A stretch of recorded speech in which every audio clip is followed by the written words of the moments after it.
Tantangan pertama. Oh iya, berarti 2 kali isi 1 kali alfa. Sudah 2. Kemarin tetap kamu kira isi itu tidak gitu. Batas ketidakhadiran setiap orang tuh hanya 4 kali. Hari waktu di minggu pertama itu siapkan 2 kali langsung pokoknya tidak salah. Otak sakit guys. Jadi 2 kali isi 1 kali. Pertemuan pertama sekali ada kata ada. Nah, berarti ini tidak ada di sistem. Berarti ada 2 kali isi 1 kali alfa. Jadi sudah pas.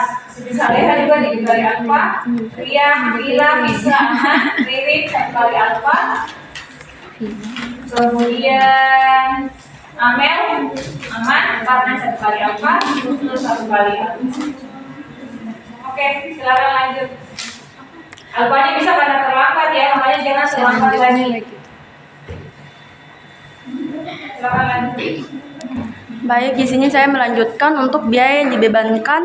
Unsur biaya produksinya itu ada biaya bahan baku sebesar 5 juta, bahan penolong 7.500.000, tenaga kerja 11.250.000 dan BOP-nya 16.125.000. Total dari semua biaya sebesar 39.875.000. Terus unit ekuivalennya kita dapatkan dari produk yang sudah jadi, lalu kita tambahkan dengan produk yang masih dalam proses, dikalikan dengan tingkat persentasi penyelesaiannya itu berapa persen.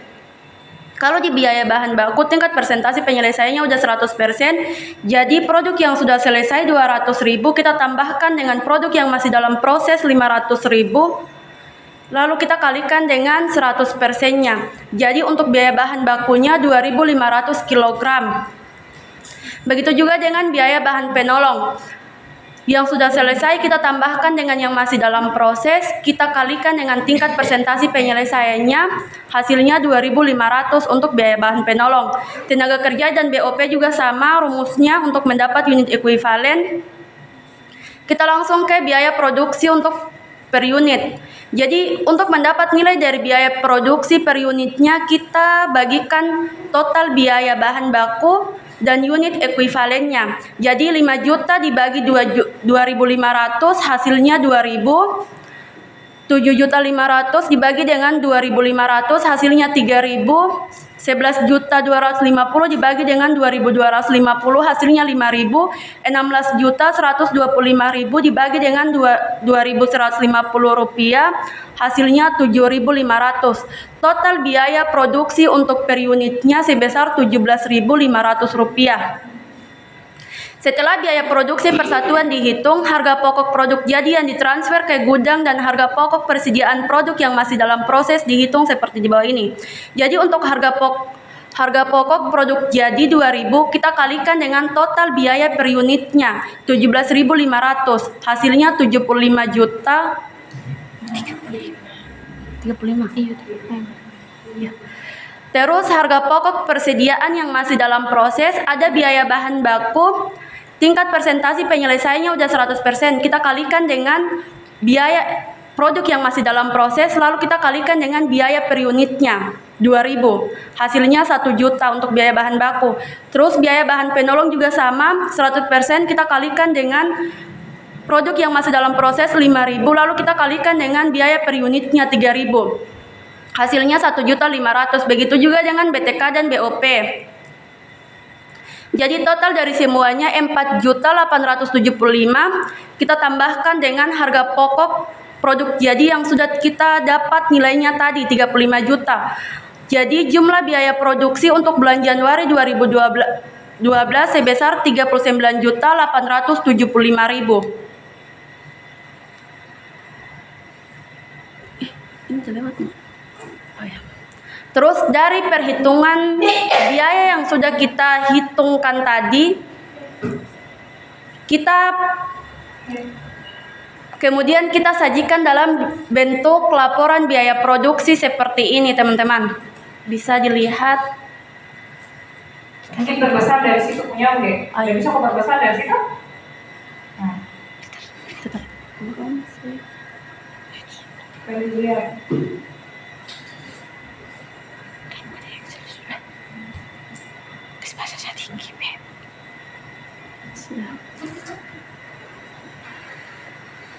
Baik, kita lanjut ke jurnal pencatatan untuk biaya produksi. Di sini ada jurnal untuk mencatat biaya bahan baku, barang yang dalam proses untuk biaya bahan bakunya 5 juta, persediaan bahan baku yang dikeluarkan di kredit sebesar 5 juta. Terus jurnal untuk mencatat biaya bahan penolong, barang dalam proses untuk biaya bahan penolong sebesar 7.500.000 di debit, dan persediaan bahan penolong yang dikeluarkan di kredit sebesar 7.500.000. Terus jurnal untuk mencatat biaya tenaga kerja, barang yang masih dalam proses untuk biaya tenaga kerja 11.250.000. Terus gaji dan upah yang dikeluarkan untuk membayar gaji dan upah di kredit sebesar 11.250.000. Terus ada jurnal untuk mencatat BOP barang dalam proses biaya overhead pabrik sebesar 16.125.000 dan berbagai rekening yang dikredit sebesar 16.125.000. Terus ada jurnal untuk mencatat harga pokok produk jadi yang ditransfer ke gudang untuk persediaan produk jadi di debit sebesar 35 juta. Barang yang dalam proses untuk biaya bahan baku 4 juta di kredit. Terus biaya bahan penolongnya 6 juta di kredit, biaya tenaga kerjanya 10 juta kredit, biaya overhead pabriknya 15 juta di kredit.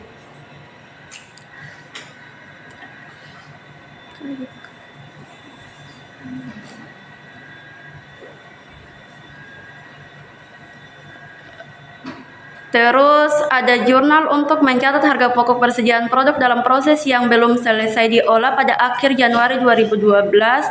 Ada persediaan produk dalam proses sebesar 4.875.000.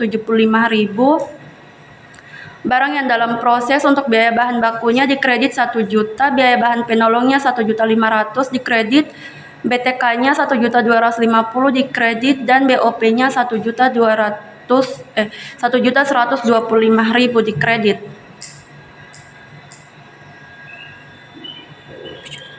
Terus kita lanjut ke metode harga pokok proses produk yang diolah melalui lebih dari satu departemen produksi. Tadi itu untuk satu saja, sedangkan ini itu lebih dari satu departemen. Di sini contoh soalnya, PT Elionasari memiliki 2 departemen produksi, ada departemen A dan departemen B. Untuk menghasilkan produknya, data produksi dan biaya kedua departemen tersebut dalam bulan Januari 2013 sebagai berikut. Datanya itu ada yang dimasukkan ke dalam proses untuk departemen A 35 kg atau 35.000 unit. Terus produk selesai ditransfer ke departemen B 30.000. Produk dalam proses A, produk selesai yang ditransfer ke gudang untuk departemen B-nya 24.000. Produk dalam proses akhir bulan 5.000 untuk departemen A, untuk departemen B-nya 6.000.